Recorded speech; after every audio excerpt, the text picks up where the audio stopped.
Bien, pues vamos a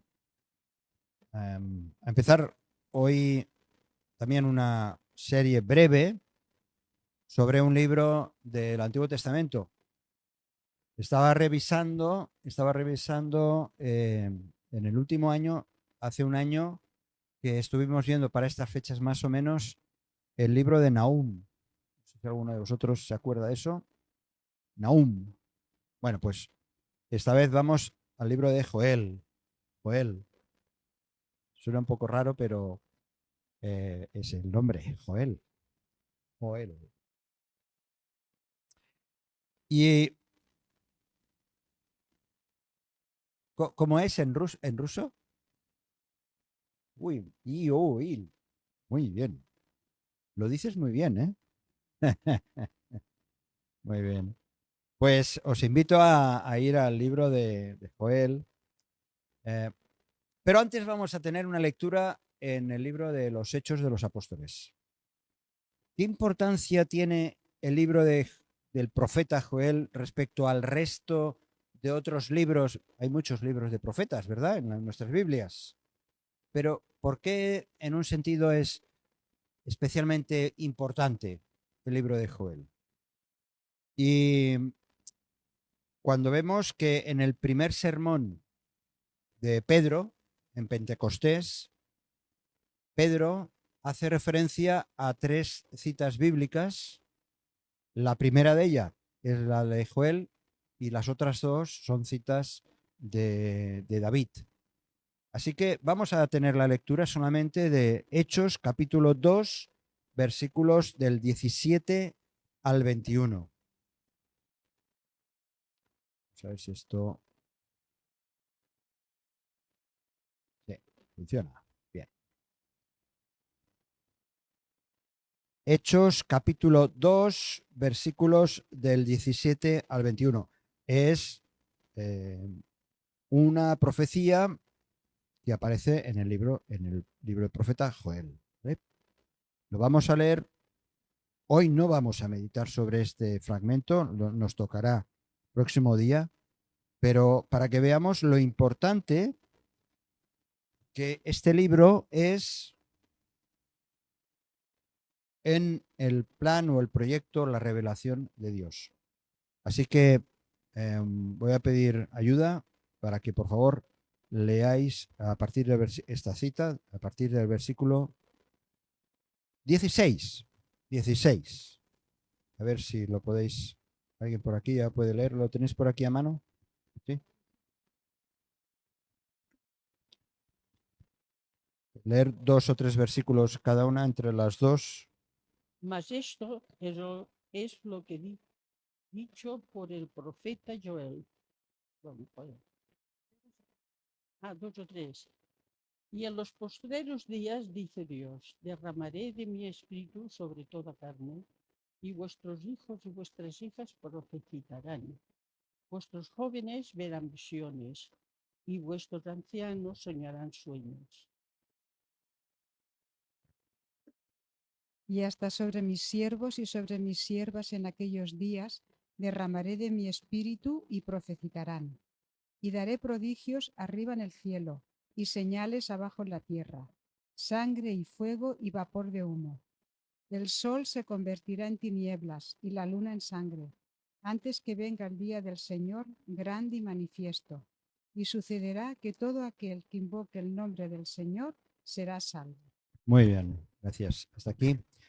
Ya digo, lo veremos el próximo día, pero qué importante es, eso nosotros también lo vamos a ver estas 3 semanas, qué importante es si en aquel momento crucial, en ese clímax que es la irrupción del Espíritu Santo con toda esa conversión de miles de personas, Pedro citó este texto porque es importante, ¿verdad? Bueno, pues, por supuesto, toda referencia que aparece en la Biblia respecto a una cita del Antiguo Testamento, todo es importante, por supuesto, porque demuestra el cumplimiento de la palabra de Dios que aparece en el Antiguo Testamento.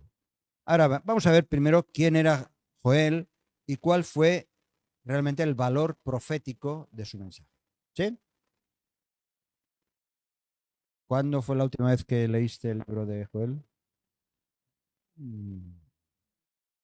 Pues yo os animo que en los próximos días tranquilamente lo leáis. Como vamos a ver, es un libro realmente fácil. Hay otros libros de los profetas que nos cuesta más de digerir, pero se ha hablado de que este libro es una joya literaria y es verdad. La lectura se hace de una manera ligera y bastante inteligible. Otra cosa es alguna de las interpretaciones de la misma, que para eso vamos a estar aquí.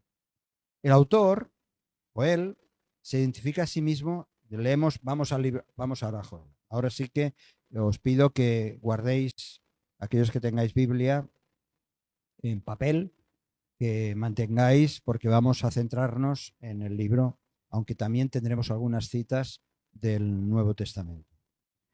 Empieza diciendo así. Ahora leo yo. Estoy en Joel, ¿vale? Capítulo 1. Palabra de Jehová, el Señor, que vino a Joel, hijo de Petuel. Oíd esto, ancianos, y escuchad, todos los moradores de la tierra. ¿Ha acontecido esto en vuestros días o en los días de vuestros padres? De esto contaréis a vuestros hijos y vuestros hijos a sus hijos y sus hijos a la otra generación.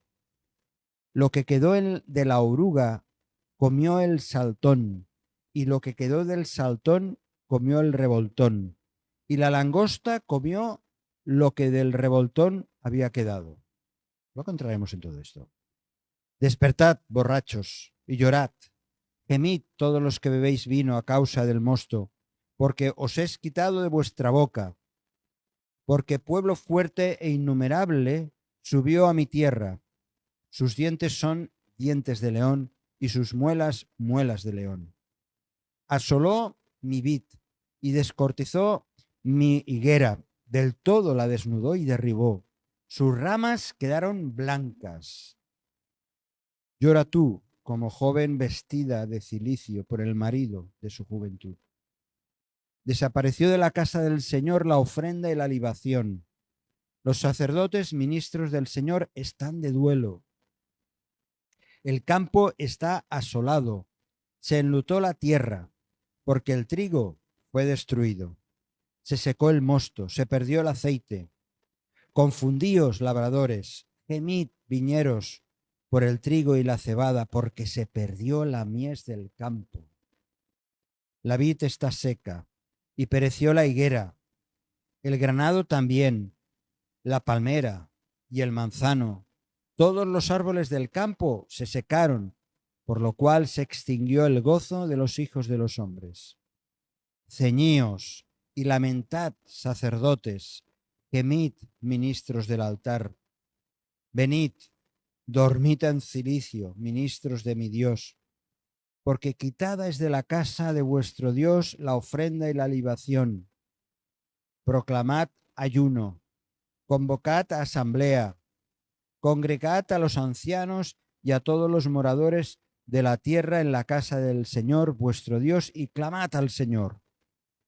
Ay del día, porque cercano está el día del Señor y vendrá como destrucción por el Todopoderoso. ¿No fue arrebatado el alimento de delante de nuestros ojos, la alegría y el placer de la casa de nuestro Dios? El grano se pudrió debajo de los terrones, los graneros fueron asolados, los alfolíes destruidos, porque se secó el trigo. Cómo gimieron las bestias, cuán turbados anduvieron los hatos de los bueyes, porque no tuvieron pastos. También fueron asolados los rebaños de las ovejas. A ti, oh Señor, clamaré, porque luego consumió los pastos del desierto y llama abrasó todos los árboles del campo. Las bestias del campo bramarán también a ti, porque se secaron los arroyos de las aguas y fuego consumió las praderas del desierto. Hasta aquí, el capítulo 1. Las noticias no parecen buenas, ahora iremos al detalle, pero veis cómo la lectura es una lectura que es, va fluyendo, va fluyendo. El autor dice al principio, se identifica a sí mismo. Se identifica como Joel, hijo de Petuel. Y esta palabra, este nombre, Joel, significa precisamente el Señor es Dios. Yahvé es Dios. Jehová es Dios. Esto es lo que significa el nombre de Joel. Y Petuel, que es el nombre del Padre, significa persuadido por Dios. Aparte de esta breve explicación, no tenemos más información de este profeta. Es cierto que, y es interesante ver que su nombre, el nombre de este profeta, que es el Señor es Dios, cuando miramos el Nuevo Testamento y pensamos en la persona del Señor Jesús, reiteradamente se va repitiendo muchas veces, ¿verdad? En el Nuevo Testamento, especialmente en las epístolas, se habla de el Señor Jesús. Fijaos cómo está todo conectado. Jesús o Jesucristo, el Señor. Así que este libro profético está muy ligado también con el Nuevo Testamento. Por el estilo poético, por la manera con lo que estoy diciendo, sugiere que este hombre, este profeta, había recibido una buena educación. Lo que sí podemos saber, y hay algunos datos que ya eso ya forma parte de la cultura que tenemos que ir teniendo, de la cultura bíblica, es que él se dirige al reino de Judá, o reino del sur. Ahora veremos luego una ilustración. Se dirige al reino de Judá o reino del sur. Estaba el reino del norte, que era el reino de Israel, cuando se había dividido. Se dividió el reino de Israel, se dividió en dos grandes bloques. Por un lado, 10 tribus que eran el reino del norte o de Israel, y al sur el reino de Judá. Pues bien, Joel se dirige, parece ser, al reino de Judá. Y en esos momentos todavía estaba gobernando la dinastía de David, los descendientes de David. Estas citas que veis aquí, vamos a ir rápido a mirarlas para que veamos las referencias ¿por qué decimos que se dirige especialmente al reino de Judá? Hay unas claves aquí. Por ejemplo, el capítulo 1, versículo 9, dice, habla de 1:9. Desapareció de la casa de Jehová la ofrenda y la libración. Los sacerdotes, ministros de Jehová están de duelo. La casa del Señor, ¿cuál es? ¿Cuál era? El templo. Ese templo, ¿dónde estaba? En Jerusalén. Y le da la importancia a ese lugar. Luego también en versículos 13 y 14 repite algo parecido, ¿verdad? Dice en la segunda parte del versículo 13. La segunda parte del versículo 13. ¿Dormir? Sí. Sí, Sí. 1:13. Dormid en silicio, ministros de mi Dios, porque quitada es de la casa de vuestro Dios la ofrenda y la libación. Vale. Y el 14 también hace referencia a esto.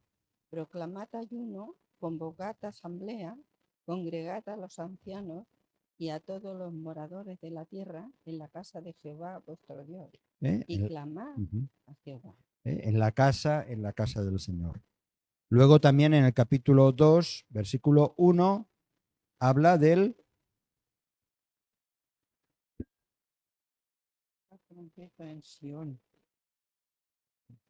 Sí. No es unas castañuelas, póntelo delante, por favor. Sí. Gracias. Tocad trompeta en Sión y dad alarma en mi santo monte. Tiemblen todos los moradores de la tierra, porque viene el día de Jehová, porque está cercano. Está diciendo, dad alarma en mi santo monte, donde está el templo. Y así en el versículo 15, algo parecido, que ya lo leo yo, lo tenéis ahí. Versículo 15. Tocad trompeta en Sión, proclamad ayuno, convocad asamblea. Así que hay toda una serie de datos que sabemos bien a quién se va a dirigir o se está dirigiendo Joel. Además, su forma de dirigirse a los sacerdotes nos da pistas como que están ahí presentes en el templo y por lo tanto eso estaba sucediendo en Jerusalén. Es importante que sepamos que cada profeta Dios lo envió para determinados momentos y de determinadas épocas y también enfocados concretamente a lugares específicos como es en este caso Joel en Judá. Tampoco tenemos una fecha de su ministerio, porque si cuando hagáis una lectura de los 3 capítulos, solamente son 3 capítulos, en mi Biblia son 2 páginas y media, no veréis ninguna mención a un rey, pero sí menciona a los sacerdotes, a los ministros de Dios, a los ancianos del pueblo, y eso certifica por la época, nos habla de un periodo que luego explicaré con más detalle, en el que aparentemente no había un reinado como tenía que ser. Y eso coincide con más o menos en el año 830, que era un tiempo de intermedio. Luego lo explicaré con más detalle. Vamos a comprobar en la lectura del libro, cuando lo hagas en tu casa, porque lo tendrás que hacer en tu casa también, cuando leas estos 3 capítulos, es como un crescendo. ¿Sabéis esas canciones que empiezan, sobre todo a nivel orquestal, ¿no? Que empieza muy suave, o con notas incluso tristes, cada vez van aumentando y al final acaba apoteósico, un crescendo, ¿no? Pues la lectura de Joel nos da esa sensación. Empieza, como hemos leído ahora, leyendo aparentemente cosas terribles, y en cambio cuando acabamos al final vemos como Dios responde a ese clamar al Señor, y Dios responde y tiene planes, y además no solamente proféticos para Judá, sino, como veréis, Joel tiene una perspectiva escatológica, es decir, habla de los últimos tiempos. Así que es tremendo. Yo espero que os animéis en la lectura y ahora cuando estemos viendo algunos aspectos del libro de Joel. La historia de los reinos, esto es lo que os decía antes, ¿lo veis, no? ¿Podéis ver? Aquí se puede ver lo que es Israel. En aquella época, los 2 grandes reinos, el del norte y el del sur. Bien, decimos que Joel es presílico. ¿Qué significa eso? Los reinos de Israel, si acordáis que lo hemos mencionado otras veces y también con todo el tema de Isaías que estamos viendo tanto todos estos años, podemos decir, los reinos se acaban simplemente con grandes invasiones, con grandes exilios por parte de las invasiones, los asirios, los caldeos, los persas, etc. Y Joel menciona los enemigos de Judá, pero los ejércitos que amenazaban a Judá no eran estos, porque eso es posterior, unos cuantos cientos de años después. Él, sin embargo, hace una referencia al final en el capítulo 3, versículos, por ejemplo, el 4, ya lo leo yo, dice, y también, ¿qué tengo yo con vosotras, Tiro y Sidón? Eran los fenicios. ¿Qué tengo yo con vosotras, Tiro y Sidón, y todo el territorio de Filistea? ¿Queréis vengaros de mí? Es decir, está haciendo referencia a otros a otras naciones, a otros pueblos. Por lo tanto, esto es preexílico, es decir, antes de aquellos exilios que vendrían posteriormente. Tampoco como decía, se menciona la figura de un rey. Y eso nos lleva a ese momento clave. Y os quiero explicar esto porque es un dato interesante, luego entraremos en más detalles, pero parece ser que en el tiempo que le tocó profetizar a Joel, iba a empezar el reinado, o acababa de empezar el reinado de Joás. Joás, este fue un niño de 7 años que empezó a reinar con 7 años. Pero es que lo que había precedido al reinado de Joás fue terrible. Un pueblo que estaba siendo no solamente porque no había hecho caso de Dios, sino que la reina que había usurpado ese poder, que era madre de Joás, era una mujer malvada, de la que ahora de aquí un momento mencionaré. Así que parece ser que lo que está ocurriendo, es importante entender el contexto. Lo que está ocurriendo entonces, lo que ya hemos leído, nos habla precisamente de un momento duro para el pueblo de Judá, para el pueblo de los hebreos. Ahora, el anuncio. Entonces, ¿cuál es el eje central, el tema central del libro de Joel? Por lo menos que lo tengamos claro. El tema central del libro de Joel es esa expresión que se repite en muchas ocasiones. Habla del día del Señor, o del día de Jehová, día de Yahvé. Habla del día del Señor. Y eso es lo que intentaremos a ver si podemos aprender o entender un poquito más. Por ejemplo, venga, vamos, Joel, capítulo 1, versículo 5. No, perdón, 15. Esto ahora tiene que ser rápido porque son algunas citas que mencionan precisamente esta expresión, el día del Señor. 1:15. Ay del día, porque cercano está el día de Jehová, y vendrá como destrucción por el Todopoderoso. El día del Jehová, el día del Señor. Versículo 1 del capítulo 2. Aunque estemos repitiendo algún versículo, pero ahora estamos llamando la atención sobre... Tocad trompeta en Sión y dad alarma en mi santo nombre. Monte, tiemblen todos los moradores de la tierra, porque viene el día de Jehová, porque está cercano. Viene el día de Jehová, porque está cercano. Versículo 11 del mismo capítulo. Rápido, rápido. Y Jehová dará su orden delante de su ejército,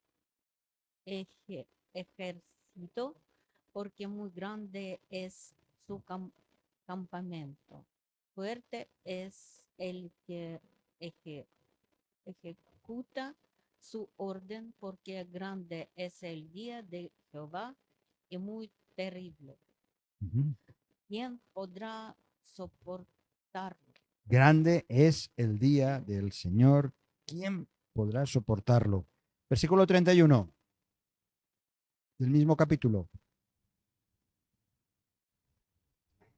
El sol se convertirá en tinieblas y la luna en sangre, antes que venga el día grande y espantoso de Jehová. Habrá un día espantoso, grande, y será el día de Jehová. Luego entraremos en eso. Y el 3:14. Muchos pueblos en el valle de la decisión, porque cercano está el día de Jehová en el valle de la decisión. Fijaos, es como si fuéramos por una carretera y allí en la carretera encontrásemos indicaciones, ¿verdad? Queremos ir a Valls y hemos de pasar antes desde aquí. Hemos de pasar, depende de la ruta, ¿no? Pero si vamos por la selva del Camp o vamos Mont Blanc, Reus, etcétera. Pues vamos encontrando a lo largo del libro de Joel, vamos encontrando esta pista, esta orientación que está hablando varias ocasiones del día de Jehová. ¿Qué quiere decir o qué abarca esta expresión? En el Nuevo Testamento se distinguen 3 días. Lo vamos a mencionar rápido para que lo tengamos en cuenta y que podamos distinguir un poco. Cuando la Biblia, y especialmente en el Nuevo Testamento, habla del día, hay 3 tipos de días. No estamos hablando de 24 horas. Estamos hablando de esa referencia a un periodo de tiempo excepcional que va a acontecer toda una serie de sucesos y para determinados tiempos y parte de la humanidad. En primer lugar tenemos el día de Jesucristo. Es una referencia, eso lo encontramos en el Nuevo Testamento, en Filipenses. ¿Qué es el día de Jesucristo? ¿A qué se refiere? El día de Jesucristo tiene que ver con el arrebatamiento de la iglesia, hecho que pone fin al tiempo de la iglesia. Cuando la iglesia es arrebatada, la iglesia ya no está en el planeta Tierra. Es el día de Jesucristo y como resultado de eso, lo que acontece después a la iglesia es el tribunal de Cristo. Es cuando el Señor dirá, Fernando, contigo he de arreglar cuentas claras que decíamos el domingo. El tribunal de Cristo es un tribunal en el que todos nosotros seremos observados, premiados, no castigados, pero no se reciban esos premios que a lo mejor otros puedan llegar a recibir, no lo sé, pero que vamos a ser juzgados por el Señor, eso es así. Y, por ejemplo, Filipenses 1:6, ¿quién no tiene?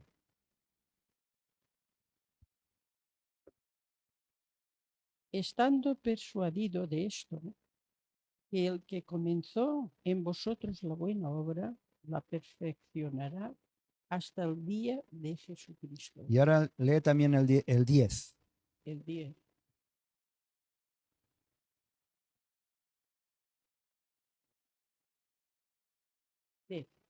Para que aprobéis lo mejor, a fin de que seáis sinceros e irreprensibles para el día de Cristo. Para el día de Cristo. Y el 2:16 de Filipenses también.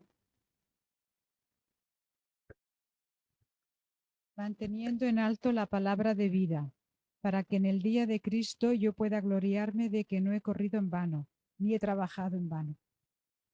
Estaremos, y Pablo lo dice de sí mismo, yo el día de Cristo me estoy corriendo ahora porque para que esa carrera que yo he hecho a lo largo de mi vida no sea en vano y dé la gloria al Señor. Pero también está el día de Yahvé o el día del Señor, que es el que está refiriéndose aquí, equivale a este día del Señor o día de Yahvé o día de Jehová que estamos leyendo ahora en Joel, equivale a lo que encontramos también en el Nuevo Testamento. Tiene que ver, y esto lo estuvimos estudiando largamente cuando estudiamos el capítulo 24 de Mateo, no sé si os acordáis, que tiene que ver con Israel, con la gran tribulación y en los juicios que vendrán sobre la tierra y sobre Israel en esos tiempos de la gran tribulación. Todo esto lo podemos ver más extensamente, no lo vamos a leer ahora, en Apocalipsis del capítulo 4 al capítulo 20 nos habla de todo este proceso de juicio. E incluye ese día de Yahvé, ese día del Señor, incluye la segunda venida de Cristo y entronizando lo que se llama, y es llamado como el periodo milenial o el reino milenial. Un tercer día, el día de Dios. Tenemos el día de Jesucristo para la iglesia, el día de Yahvé o el día del Señor de juicio para Israel y el día de Dios. El día de Dios es el final. Es el final de todos los tiempos. Es el inicio prácticamente ya de la eternidad, si es que se puede hablar de inicio. Segunda de Pedro, capítulo 3, versículo 12.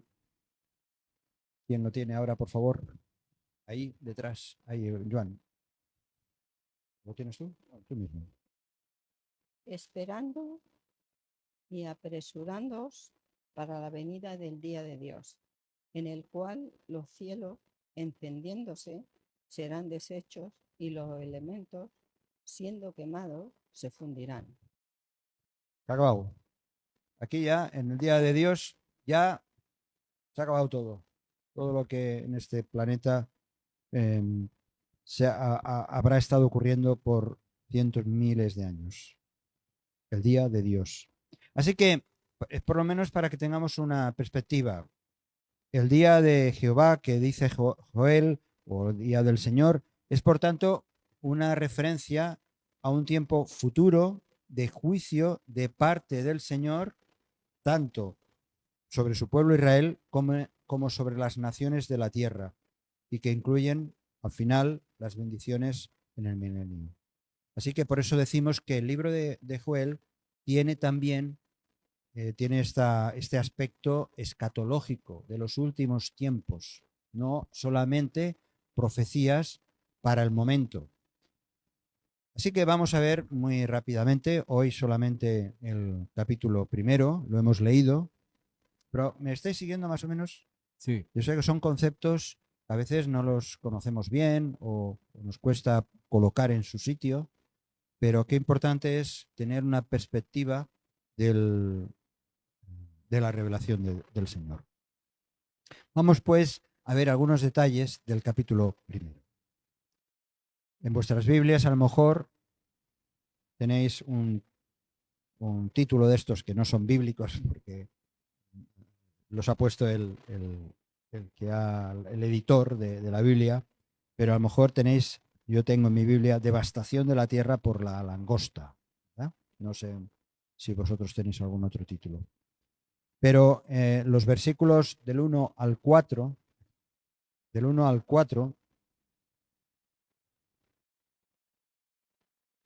vemos, lo que vemos en estos primeros 4 versículos es una auténtica devastación natural como parte del juicio de Dios sobre Judá.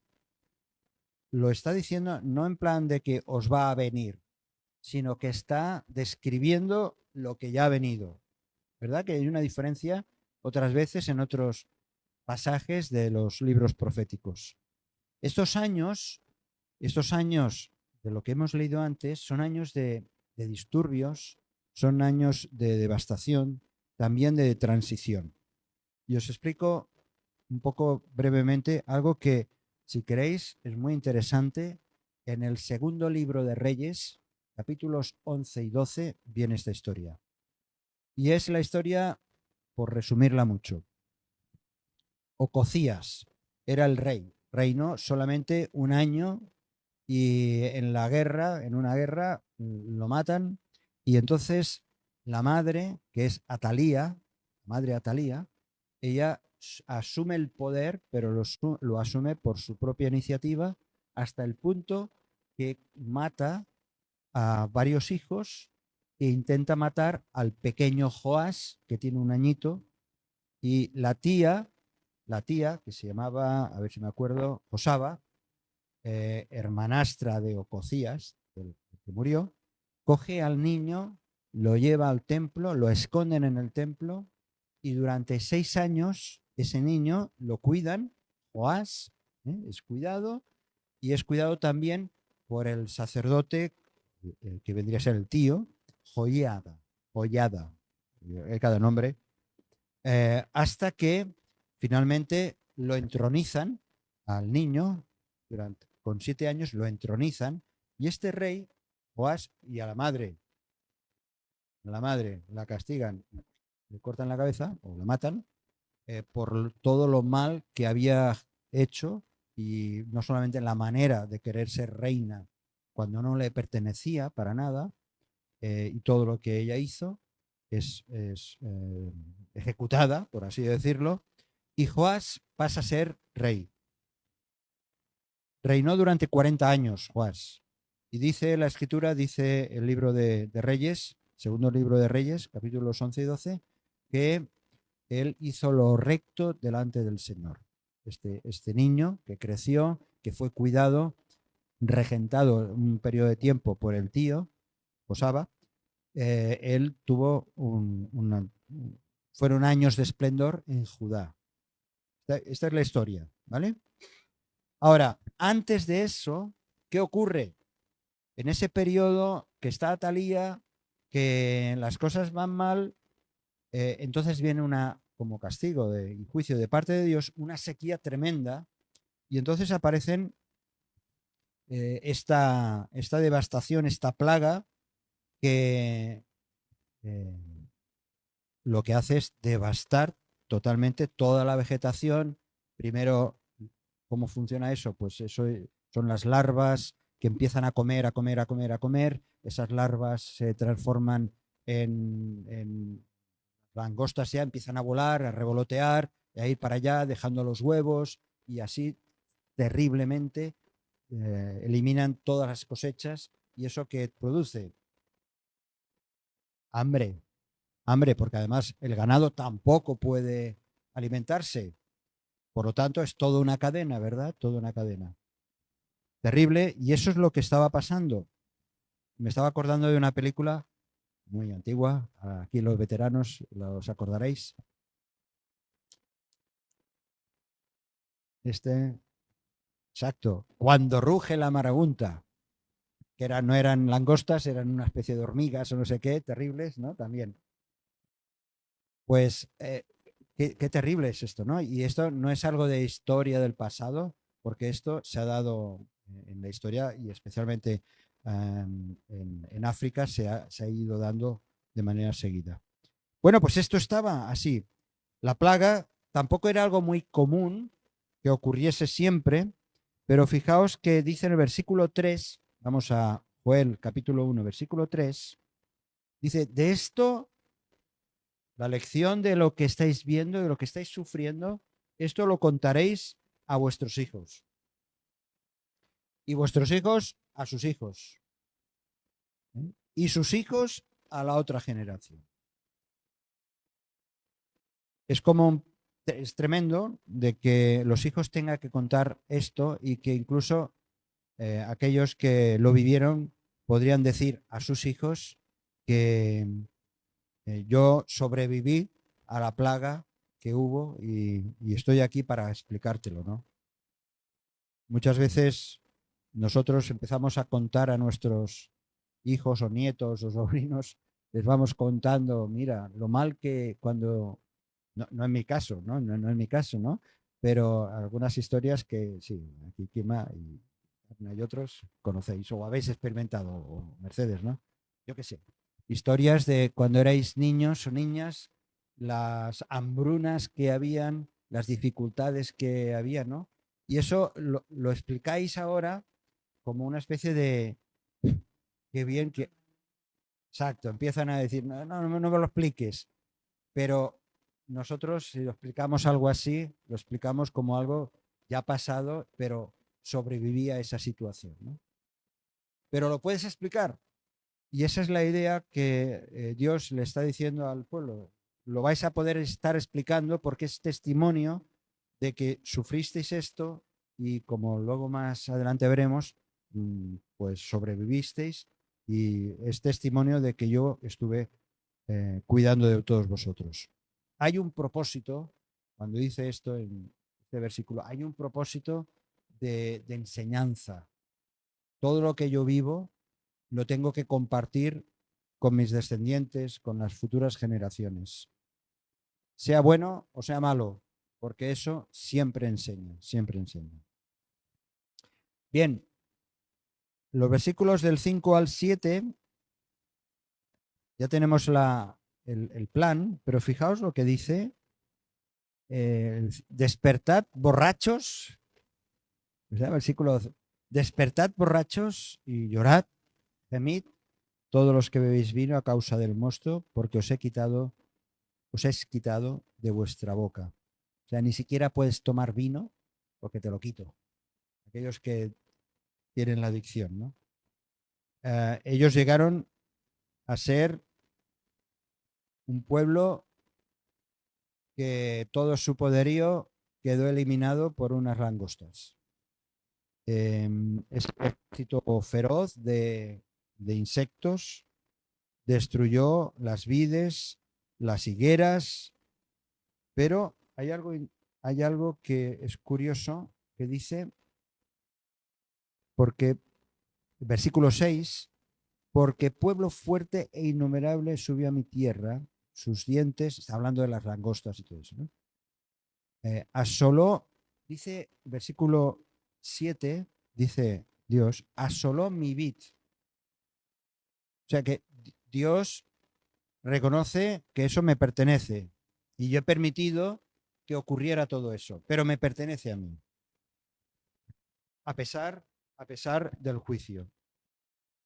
Pero claro, les lo declara como si fueran borrachos. ¿Qué pasa al borracho? El borracho pierde el control, no está consciente, sus movimientos son torpes, sus fuerzas decaen. Y es que algo parecido ocurre al cristiano que bebe de otras aguas que no sea del Espíritu Santo. Por ese motivo, el Señor, el apóstol Pablo, nos recuerda la importancia, la necesidad de ser llenos del Espíritu Santo. El creyente le pertenece al Señor y muchas veces nos olvidamos de que somos, lo repetimos tantas veces, ¿verdad? Y nos olvidamos de que somos propiedad del Señor y que aunque nuestros movimientos sean torpes, aunque bebamos de otras aguas o de otros licores que no son los espirituales, no me refiero a los licores materiales, sino ideas, conductas, estilos de vida, seguimos perteneciéndole al Señor. Así que por eso dice también aquí en este caso, despertad, despertad. Y también yo creo que es una llamada para nosotros mismos, que despertemos, que seamos llenos, controlados por el Espíritu Santo y no por otras, no solamente bebidas materiales, sino por otras ideas y que nos estamos alejando del Señor. El siguiente fragmento, versículos del 8 al 12. Fijaos la secuencia, ¿eh? Primero, la situación. La langosta lo ha destrozado todo. Estáis fuera de control. Estáis adormecidos. Y ahora dice a partir del versículo 8 y 12, llora. Llora. Joel quiere dejar bien claro que ahora toca llorar. Lo interesante, como decía antes de esta profecía, de este libro, es que son hechos consumados. No cosas que iban a pasar, sino son hechos consumados. Ahora te toca a ti, está diciendo, llorar. Llorar con toda pasión y duelo que puede experimentar, poner este ejemplo de una viuda joven. Y que Judá se enfrente al dolor de una manera real. Y por eso desgrana las pérdidas, estos versículos que hemos leído, del 8 al 12, desgrana el trigo destruido, se secó el mosto, el aceite, el trigo, la cebada, lo va desgranando todo para que tome conciencia de que tiene motivos para llorar, tiene motivos, y como dice, por otro lado, la escritura, ¿no? Que como Eclesiastés nos habla que hay tiempo para todo, ¿verdad? Hay tiempo para amar, hay tiempo para destruir, hay tiempo para matar, hay tiempo para curar, hay tiempo de hablar y hay tiempo de callar. Y ahora al pueblo le toca llorar. Tienes que llorar. Y eso significa mirarse a uno mismo, reconocer, ya no es una cuestión de que no tengo para comer, sino por qué no tengo para comer. Y es que aquí es donde nos toca también a nosotros, ¿no? Por experiencia, es el valor de las consecuencias de los malos actos. Hay que asumirlos. Cuando hacemos algo que no está bien, cuando ofendemos a Dios y a las personas, hemos de asumir que eso va a traer unas consecuencias. No es que no pasa nada, no, sí que pasa. Entonces lo tengo que asumir. Ahora, después de reconocer, y aquí viene ya empieza a sonar un poco la música, un poco más, con un poco más de ánimo. Los versículos 13 y 14, después de reconocer el pecado y el juicio, viene un llamado al arrepentimiento. ¿Veis la secuencia? Un llamado al arrepentimiento, versículos 13 y 14. Ceñíos, lamentad, sacerdotes, gemid, ministros del altar, venid, dormid en cilicio, ministros de mi Dios, porque quitada es de la casa vuestra, vuestro Dios, la ofrenda de la libación. Ahí viene a decir algo así como a los líderes, especialmente a quienes guían a la nación, les está diciendo, tienes que llamar al pueblo al arrepentimiento y tú has de ser el primero. Tú has de ser el primero.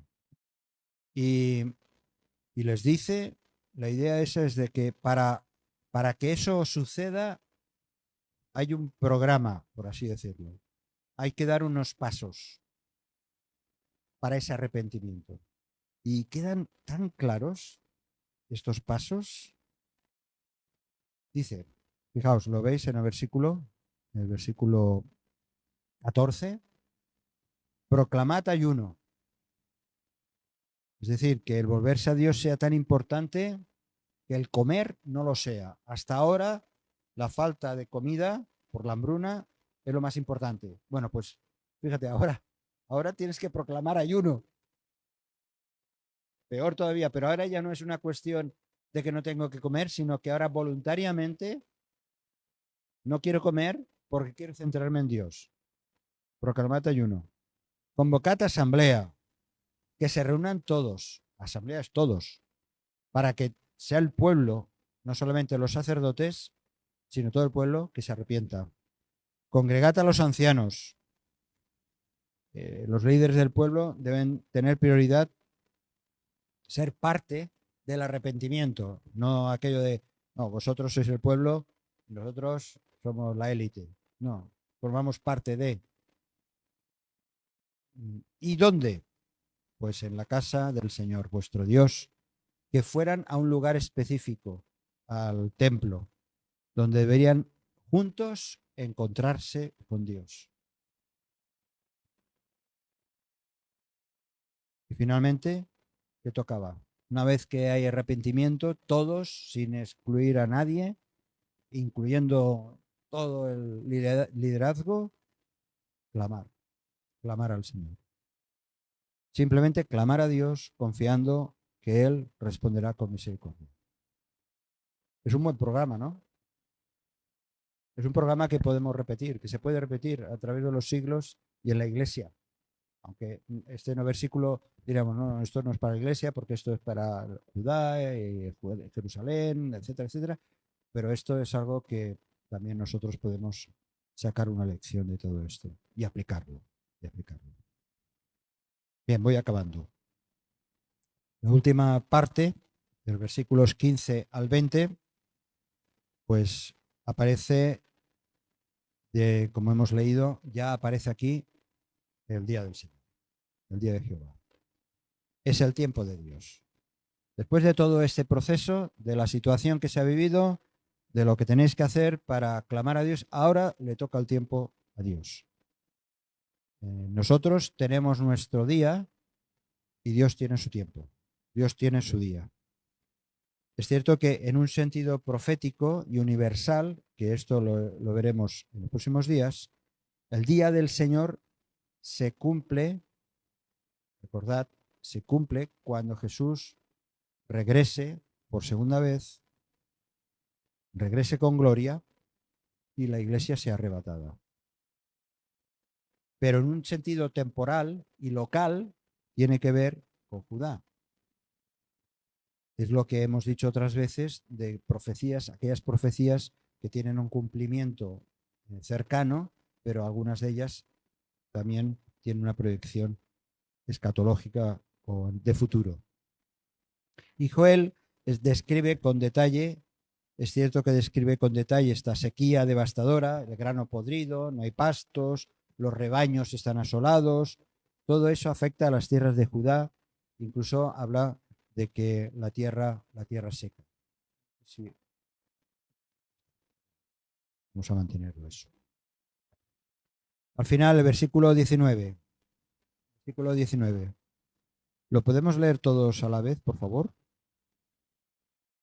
Versículo 19, Joel 1, 19. ¿Lo tenéis? Cuando lo tengáis, lo leemos todos a la vez. 1, 2 y 3. A ti, oh Jehová, clamaré, porque fuego consumió los pastos del desierto y llama abrasó todos los árboles del campo. A ti, oh Señor. En ese tiempo de sequía, lo único que Judá podía hacer era clamar a Dios. No estaba de su mano eliminar la sequía. Eso lo hemos visto nosotros. Ya sabéis que aquí empezaban a haber restricciones. Yo no sé si en Granada había restricciones porque en Granada tenéis mucha agua. Aquí en Cataluña teníamos mucha falta de agua y gracias a Dios llevamos ya unas cuantas semanas y hoy mismo lloviendo. Qué bueno. Y vemos como el índice de los pantanos va subiendo.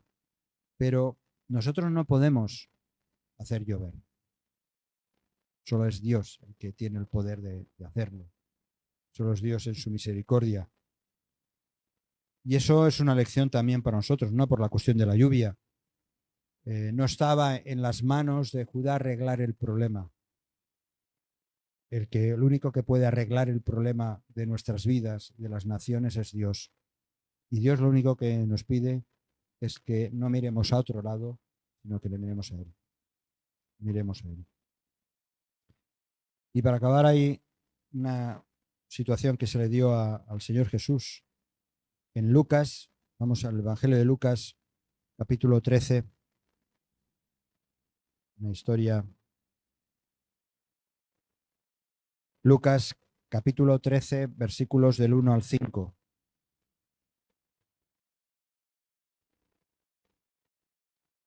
Intentan confrontar a Jesús con una situación terrible, por un desastre que mató a unas 18 personas.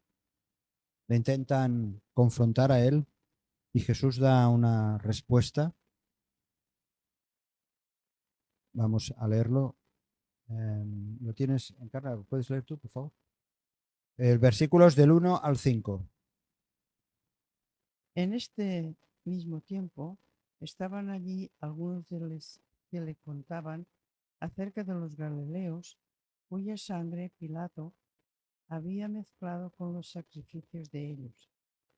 Respondiendo Jesús les dijo: ¿pensáis que estos galileos, porque padecieron tales cosas, eran más pecadores que todos los galileos? Os digo, no. Antes, si no os arrepentís, todos pereceréis igualmente. O aquellos 18 sobre los cuales cayó la torre de Siloé y los mató, ¿pensáis que eran más culpables que todos los hombres que habitan en Jerusalén? Os digo, no. Antes, si no os arrepentís, todos pereceréis igualmente. Fijaos, la gente acudía a Jesús diciendo, ¿por qué tiene que suceder algo así? Y Jesús, como hacía tantas veces, da la vuelta a la tortilla y le dice que no te preocupes el por qué, lo que tú necesitas es arrepentirte. Y la cuestión es, yo estoy preparado para enfrentar los problemas de la vida, los desastres que puedan venir, las situaciones complicadas. ¿Estoy yo preparado? Y si estoy preparado, ¿a quién voy a clamar? Por eso Jesús invita a aquellos que pretenden dar una explicación del destino, del futuro. Él les invita arrepentimiento, al acudir a Dios, reconocer que dependemos de Dios. Con Joel pasa lo mismo, con el pueblo de Judá, con el reino de Judá, pasa lo mismo. Así que en el próximo capítulo que nos habla, ya nos empezará a hablar relacionado con Pentecostés, con ese derramamiento del Espíritu Santo. Lo veremos el próximo día y os animo a que en casa durante esta semana podáis leer tranquilamente el libro de Joel. ¿Sí? Bueno, espero que nos haya animado a conocer mejor este libro. Si este mensaje te ha bendecido o te ha ayudado en algo, puedes suscribirte a nuestro canal de YouTube. También conocerás nuestra comunidad, la Asamblea Bíblica del Camp de Tarragona, en Cambrils, España, a la que estás cordialmente invitada o invitado. También puedes seguirnos por las redes sociales. Los enlaces los encontrarás aquí abajo y podrás visitar nuestra página, así como conocer nuestros programas radiales y podcasts de Yum Radio. ¿Qué? ¿Te suscribes ya a nuestro canal?